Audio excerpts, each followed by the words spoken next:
Buenas noches, programa 402 de Entre Ustedes y Nosotros.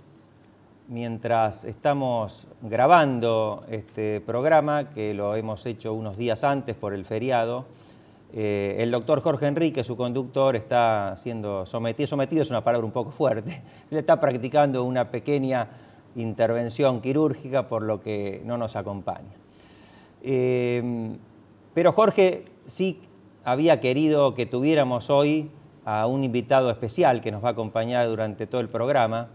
Tal vez ustedes sepan que Jorge tiene y ha tenido en los últimos años una fluida relación con el cardenal Bergoglio, con el Papa Francisco, y entre las muchas conversaciones que ellos tuvieron, me contó que una vez el Papa le dijo: nuestro mejor filósofo, el mejor filósofo de la Argentina es Santiago Kovadlov.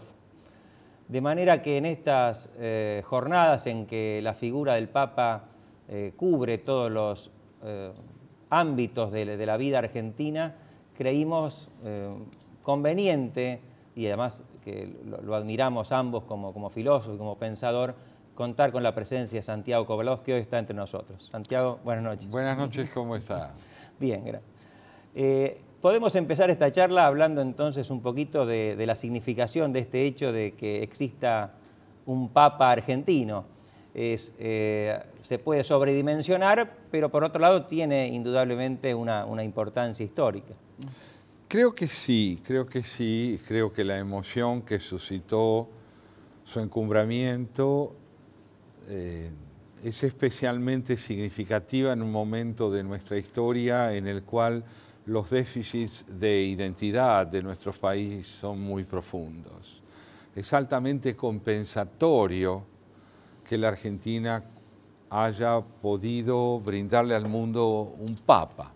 Pero no hay que exagerar, creo yo, en las expresiones.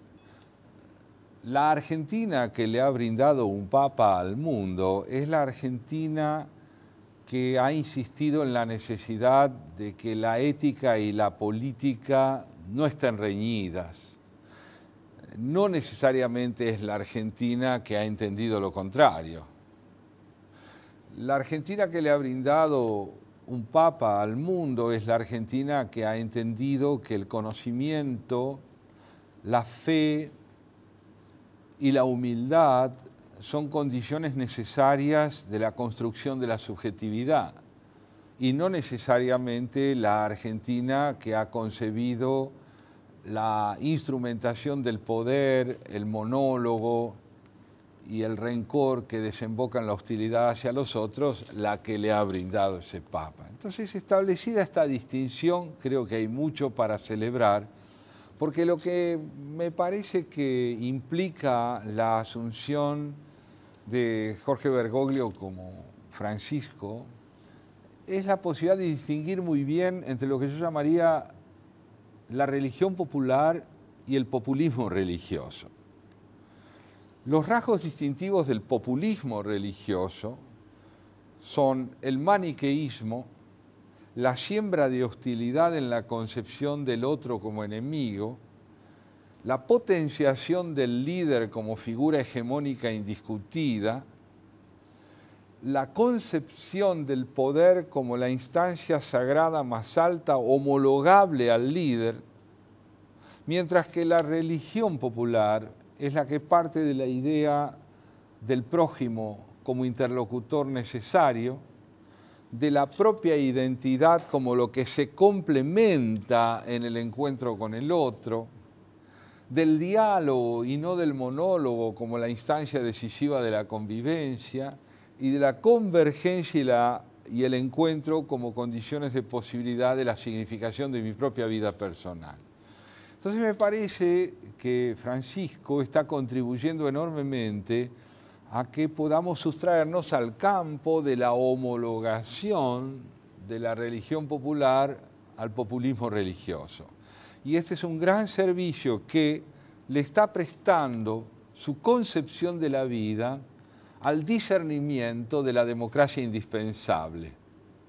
Me parece que en ese sentido está haciendo una verdadera ofrenda cívica.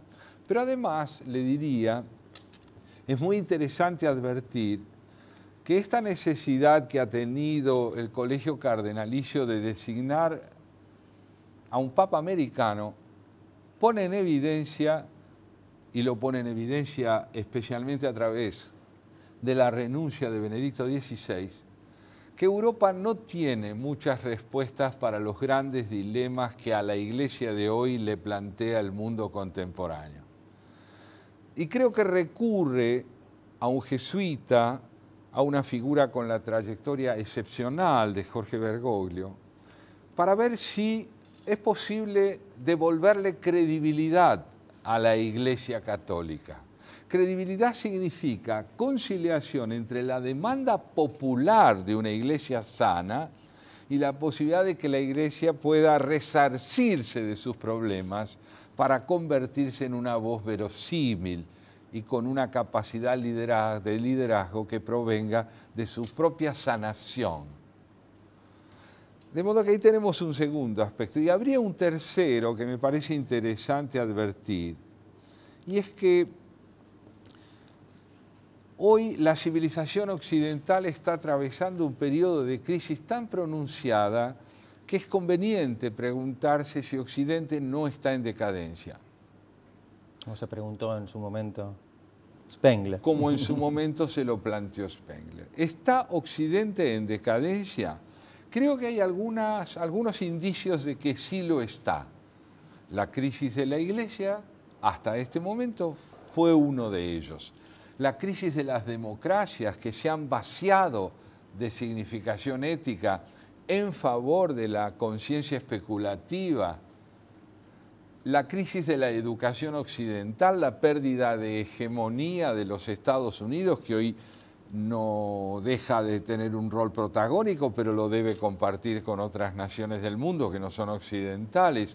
En fin, estamos atravesando un momento de profunda transformación y oscuridad, frente a la cual la figura de Francisco puede cumplir un papel riquísimo para no rehuir la conciencia de esta gravedad. Y creo que uno de los indicios extraordinarios de la decisión de no rehuir la conciencia de lo grave es la concepción que él tiene de la pobreza. Está el pobre afectado por la acumulación de riqueza de quienes no son solidarios. Y está el pobre espiritualmente que, desde la desorientación y la irresponsabilidad en las funciones de liderazgo, se hace cómplice de la decadencia y no puede ejercer su conducción con responsabilidad moral. Allí irrumpe Francisco y dice: no olvido quién soy. Por lo tanto, la investidura que hoy me ha sido conferida como Papa es para el ejercicio de lo que he sido siempre. Este Papa americano, está bien usar esta expresión porque en general se lo menciona como Papa latinoamericano, que lo es, claro, pero es el primer Papa americano. Así es, está en cualquiera de los sentidos hemisféricos. Sería entonces un Papa, digamos así un poco brutalmente, no populista. No, no, claro que no. Y, claro. y esa caracterización yo nunca había oído, el populismo religioso, veo que es bastante homologable en sus rasgos al populismo político. Pero no cabe ninguna duda, porque el populismo político encuentra la posibilidad de vertebrarse como propuesta sobre la dimensión espuriamente religiosa. Ahí lo tiene usted en el caso de Chávez, lo tiene en el caso... Todos los gobiernos que de alguna manera tienen un perfil totalitario y descansan sobre liderazgos indiscutidos, sacralizan fatalmente la expresión hegemónica de quien conduce los procesos. Por eso desaparece el espíritu crítico, no se tolera la disidencia y se despliega un paternalismo enorme que convierte al pobre en proveedor de riqueza política. Lo hemos visto ahora post-mortem en el caso de Venezuela, cuando Maduro directamente nos ha revelado que la designación del cardenal Bergoglio como papa fue influida por Chávez, desde su nueva ubicación celestial. Exactamente. ¿Usted lo conoció al cardenal Bergoglio? Lo conocí, lo traté. Siempre me impresionó como un excelente interlocutor. Ahora bien, ¿qué es un interlocutor excelente? En primer término, es un hombre que sabe escuchar. Es decir, que no intenta que su palabra se imponga en el encuentro, sino que abre con su actitud hospitalariamente un lugar para que quien tenga algo que decirle se lo diga. Luego es un hombre que tiene el don de la pregunta, sabe preguntar muy bien, eso revela que ha meditado acerca de aquel con quien se va a encontrar y entonces lo recibe con sus preguntas. Y en tercer lugar es un hombre de una sencillez conmovedora. La sencillez no es la pseudo humildad de quien quiere pasar por alguien intrascendente, es la grandeza de quien comprende que es intrascendente. Y acá intrascendencia quiere decir conciencia de la propia finitud, no homologarse nunca a los propios atributos morales, es decir, no creer que uno es digno de su grandeza cuando la tiene o de sus aptitudes cuando la tiene, sino que uno es depositario de esa grandeza y en todo caso solo es responsable del cultivo de una pasión dominante, que es la reconciliación entre la ética y la convivencia. Y esto lo he notado siempre en Bergoglio. Le ha dado en estos primeros días ciertos gestos que podría decir, no sé si con precisión técnica, dado el ámbito en que se desarrollan, republicanos. Porque en la medida en que pareciera que quiere horizontalizar su rol, se menciona como el obispo de Roma, la manera de vestirse. Ahora se ha dicho que va a vivir en la Casa Santa Marta. Cuando se fue con los demás obispos, con los demás cardenales, en un ómnibus, en fin, toda una serie de decisiones o de pequeños gestos que lo muestran más como un primus inter pares que como un monarca absoluto. Creo que sí, creo que ha dado pruebas de que la transición desde el arzobispado al papado es para él sobre todo un cambio de escenario y no de sustancia subjetiva. Digamos que yo partiría desde mi perspectiva de análisis de esta convicción. Él ha sido elegido por lo que es, no ha sido elegido para ser. Es decir, que la nueva investidura no lo obliga a él a forjar una identidad, sino que le propone a él que inscriba en el campo de la nueva investidura los valores que ya tenía. Es un hombre que está llevando al campo de una praxis en la que él lleva entrenándose muchas décadas, una concepción de la fe católica y de la religiosidad en la que él no se va a iniciar ahora. De manera que es, podemos decir, la misma persona y no como pareciera que algunos consideran en Argentina que se ha producido una transmutación y que del genocida cardenal Bergoglio ha pasado por obra y gracia del cónclave a transformarse en Francisco el Santo. Ahí tiene usted de nuevo el problema entre la religión populista y la religión popular. La religión populista necesita urgentemente estigmatizar al otro como enemigo, como un enemigo irreductible, como alguien que no tiene remedio porque es la encarnación del mal. No puede concebir al otro como un par. ¿Por qué? Porque cuando es un par desaparece en la sumisión. No es un semejante con derecho a la palabra propia. De manera que quienes han concebido a Bergoglio como genocida no solo han mentido, porque los hechos lo demuestran y Estrasera creo que tiene suficiente propiedad como para desmentir esto, sino que además necesitan mentir. Y la necesidad de mentir responde a la imperiosa necesidad de no admitir otra verdad que la propia, es decir, de no admitir otro punto de vista que el monopólico y dictatorial de quienes aman el monólogo. En el próximo bloque, si le parece bien, vamos a hablar un poquito más de la Argentina. ¿Cómo no? Ya volvemos.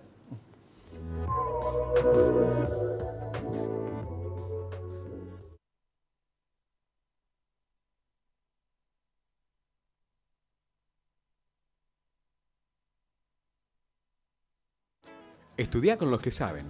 Carreras cortas con salida laboral. Consultor inmobiliario, tasador, martillero público y corredor. Presencial y a distancia. Instituto de Capacitación de la Cámara Inmobiliaria Argentina. www.isi.edu.ar.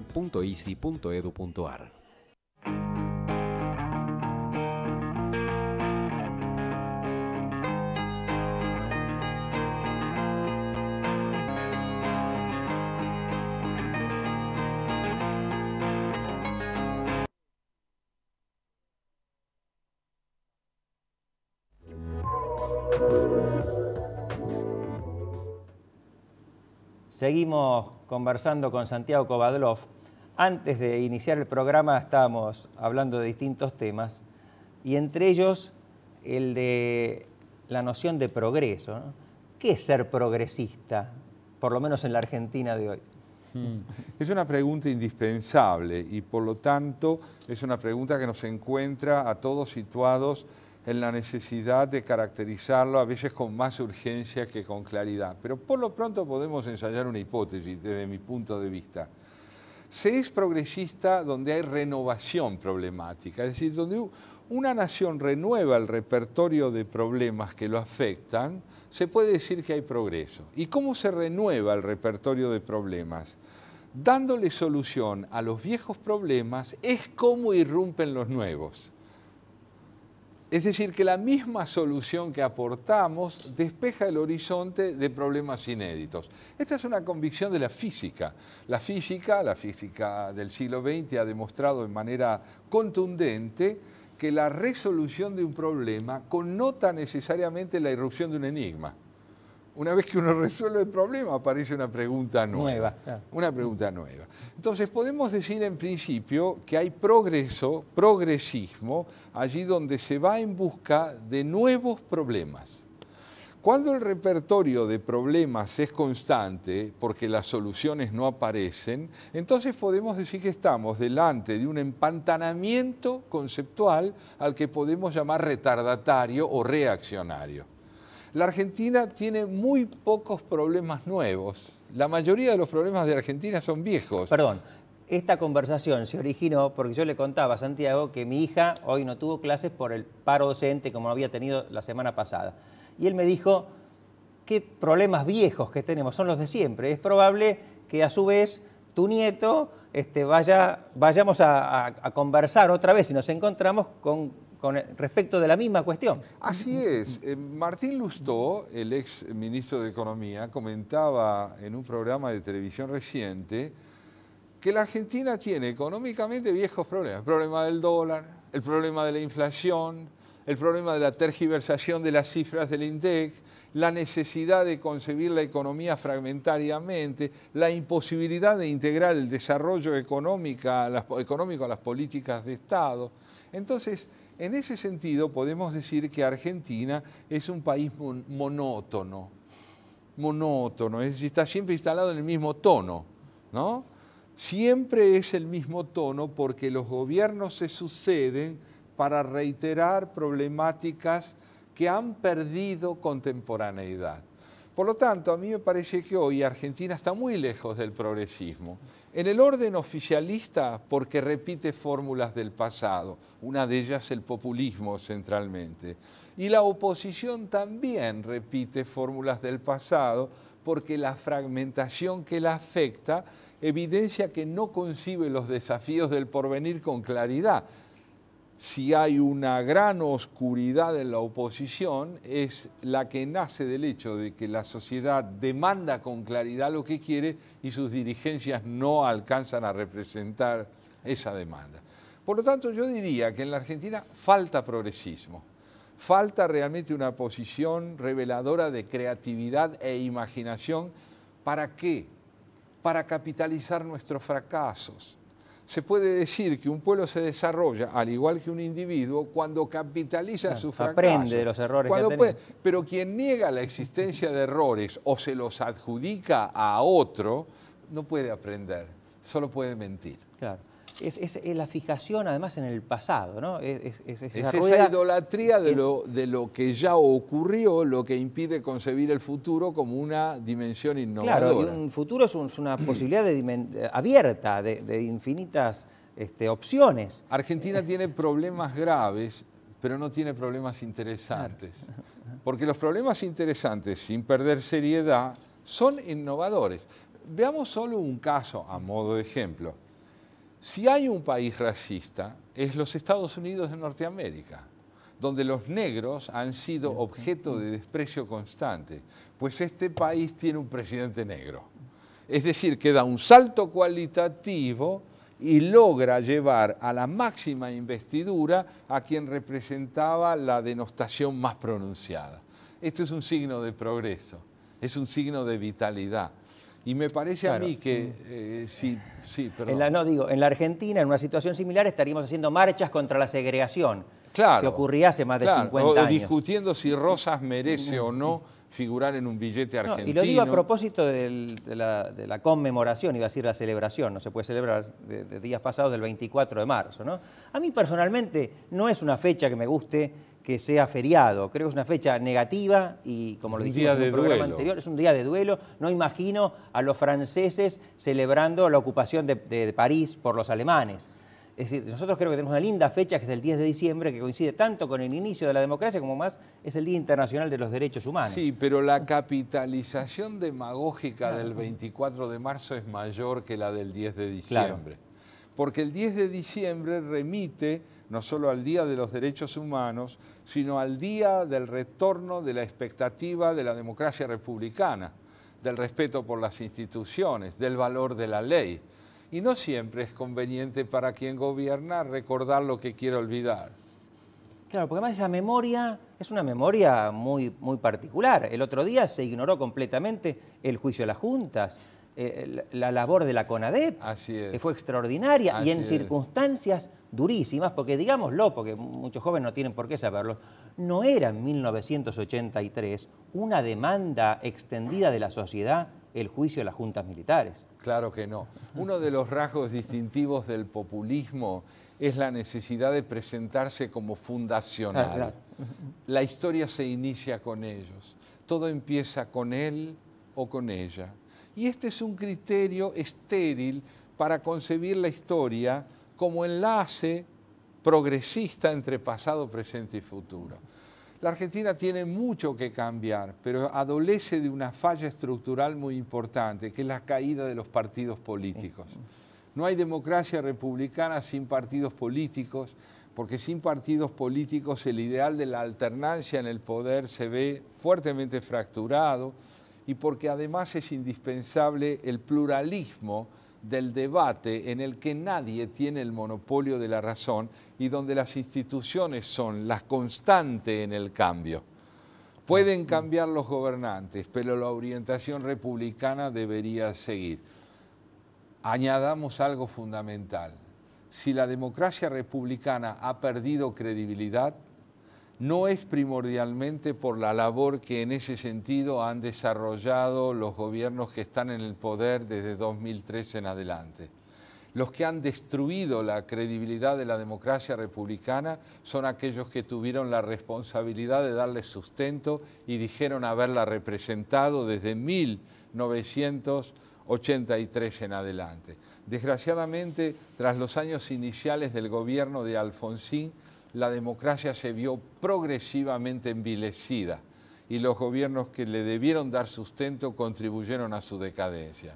Sí, coincido totalmente. Ahora, ¿es solo un problema de los dirigentes o de la sociedad en su conjunto que avala ese tipo de prácticas que van erosionando las instituciones? Si hablamos de una democracia representativa es porque los gobernantes son un signo de los gobernados. Terminemos con el maniqueísmo. Hay una cultura social poco propensa a la vida constitucional. Poco propensa. Nosotros tenemos un concepto de la ley que está homologado al derecho propio, no al derecho consensuado y común. Tenemos mucho que aprender si queremos dejar de ser un país del siglo XIX y empezar a ser un país del siglo XXI.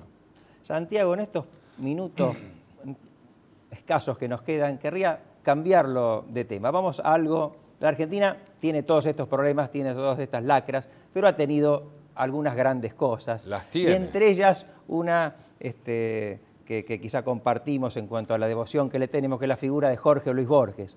Santiago daba un espectáculo y que lo sigue dando. En este momento acabamos de presentar con mis compañeros Marcelo Mogilevsky y César Lerner, músicos ambos, un repertorio de espectáculos en la Usina del Arte durante el verano. Presentamos 2 funciones del espectáculo dedicado a Jorge Luis Borges, 2 funciones del espectáculo dedicado a Fernando Pessoa, el poeta portugués, y otras 2 dedicadas a Julio Cortázar.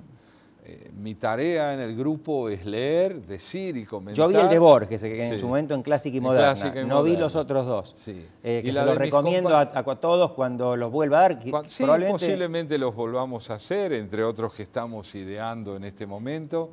Pero nuestro propósito es celebrar la conjunción de la palabra y la música. Yo le contaba antes del programa que ignoro la literatura de Pessoa, y de la que Santiago es un experto y además ha sido traductor de él, pero conozco algo y con mucho placer la de Borges. ¿Qué representa Borges en la literatura y qué representa para los argentinos? Bueno, yo no generalizaría, ¿no es cierto?, porque en verdad hay que admitir que Borges entre los argentinos es un gran desconocido. Una anécdota al respecto. Cierta vez me dijo un alumno airadamente: ¿cómo me puede usted dar a leer a un autor que solo emplea neologismos? Neologismos, rarísimo que Borges usara. Entonces le digo, mira, hay otra posibilidad y es que usted no conozca el castellano. Y efectivamente, muchos de los términos que Borges emplea no son usuales en el lenguaje de la mayoría de nosotros. Borges era reacio a los neologismos. Totalmente. Pero lo que sí podemos decir es algo acerca de lo que Borges introdujo en la literatura argentina. Borges es un escritor que contribuyó enormemente a mostrar la configuración del espíritu trágico en el tiempo presente. Él se ríe dolorosamente de la imposibilidad de que el conocimiento alcance la realidad. Él sonríe tiernamente en torno a las aspiraciones que el hombre tiene de tener una identidad y no lo alcanza. Él se expresa hermosamente en torno a la convicción de que la realidad está instalada como un enigma primordial en nuestra concepción del lenguaje, y ha logrado, sin embargo, infundirle a su enunciación la dignidad de la poesía. Siempre ha sostenido que la poesía permite que a nuestro lenguaje se incorpore la imposibilidad de nombrar, lo cual parece una paradoja, pero la imposibilidad de nombrar encuentra en el lenguaje de Borges uno de los ecos más ricos que alcanzó la literatura de nuestro tiempo. Muchas gracias, Santiago. Gracias a usted. Muchísimas gracias. Sí. Nos vemos el próximo martes, ya nuevamente con el doctor Jorge Enríquez. Hasta luego.